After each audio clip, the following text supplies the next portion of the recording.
So once again, I would like to give all praise, honor, and glory unto Yahweh, Bahasham, Yahweh Shai, Bahasham Rakakodash. Double honors unto the apostles of Great Millstone. Salutations unto the hopeful elect. Alright, so this is Yatazak here. Alright, that's giving you updates on the times that we are living in.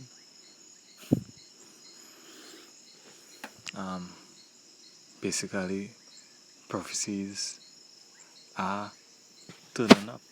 Alright, so Yahweh Shai is turning up, and prophecies are coming to pass. And if you're not seeing these prophecies coming to pass, then more than likely it's because you have a spirit of blindness on you. You're in deep sleep. With all this wars and rumors of wars, famine, plagues, death and destruction, and basically you not dream. You dreaming. You snoring basically.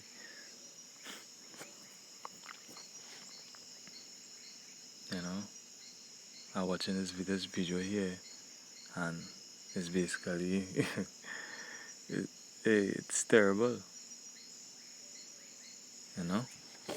So I'm gonna play some of this video here. Over 20% of the forces have been killed. And that's the low end of the estimates. Killed. Forget about captured and wounded. The war is going catastrophically for Ukraine. The Russians are relentlessly winning. And they are going to take over huge swaths of territory of this country. Because I'm in Ukraine right now. I'm in the city of Kharkov. I hear, rather, the shelling every day. And the shelling gets closer every day. The mainstream media is lying to you. The Russians are winning, definitively. And because they are winning so definitively, and they have no intention of stopping, I mean, why would they? They're winning. Well, the Biden administration finds itself that they have put all of their chips on Ukraine, and Ukraine is definitively losing. It's quite frankly a miracle that the Ukrainian armed forces is still standing after the annihilation it has received. It is inconceivably horrible what has happened to these young men. And every single one of them is a brave man with a family, and they've died pretty much for nothing except the desires of the Biden administration. And now the Biden administration finds itself with a catastrophic loss, and so they are going to escalate. And the way it seems that they are going to escalate is by creating a situation, an incident in Lithuania. Lithuania, one of the Baltic republics, one of the members of NATO. Well, the Baltic Republic of Lithuania has cut off access of Russian railway to Kaliningrad. Now, for those of you who don't know, basically, here's Russia, here is Lithuania, and over here is a little piece called Kaliningrad that's on the Baltic Sea. Now, this was captured in the Second World War, but it's detached from the mainland of Russia. Lithuania is between them. And Lithuania has had an agreement, a long-standing agreement of over 30 years, that they would never impede any train between Russia and Kaliningrad. That they would basically consider that train like a corridor that could go back and forth between Kaliningrad and Russia. And now they've cut it. And now they are making moves in terms of moving troops. Now, Lithuania has a microscopic army, but the Polish army is also on the move. The Polish army has been making moves on the Belarusian border. All of this leads me to conclude realistically that at this time, there is the intention by NATO to provoke the Russians into defending Kaliningrad. Now, Kaliningrad, it's one of those areas that's armed to the teeth, okay? The Russians have all kinds of weapons there. The actual territory of Kaliningrad, right?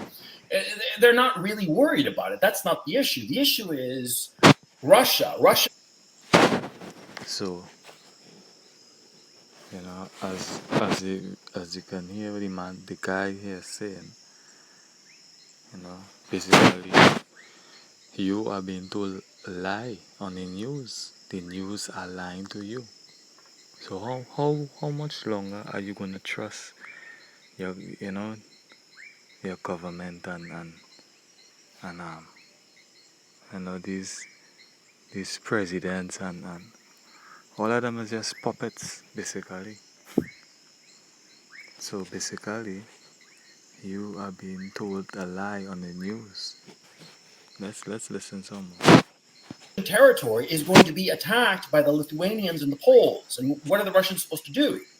Just, sit there and take it? Of course not. They're going to hit back, and they're going to hit hard. They're going to hit harder, much harder than they hit Ukraine. Why?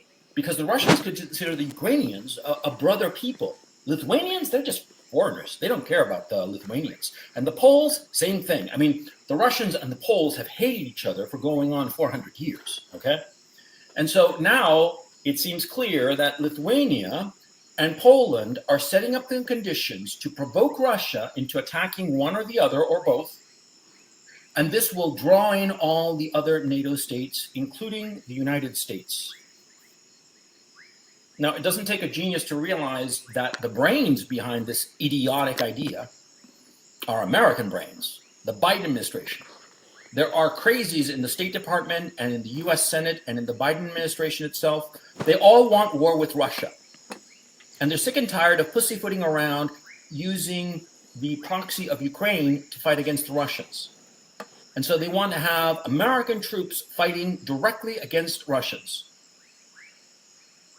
This will be a catastrophe, and I will explain to you why. Because you see, the Ukrainian armed forces were NATO trained.